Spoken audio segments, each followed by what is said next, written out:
have just started a marathon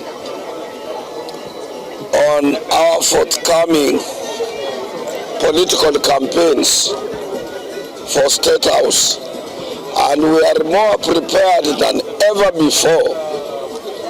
And let nobody be deceived. If you know very well you are involved in animal practices, we will stop you, and we are going to stop you. This is a year of success. This is a year of clean people.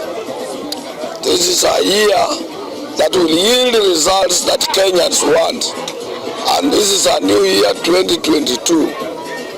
You give this government to William Samoei Ruto, then he will run away with the Central Bank of Kenya.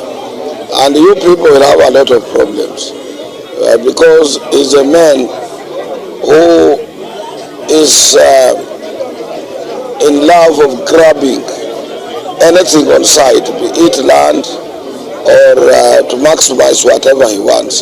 That is why we are saying as workers, we will not be safe in his hands, and we will do whatever it takes us to stop him. And the amount of money he has wasted, if he will be told that he has not won elections, then it will be suicidal on his side. So people must be around him during the announcement of elections to protect him from taking suicide, taking his own life. Watu wawe karibu na yeye, miti kama iko karibu ikatwe, because jamaa atajinyonga.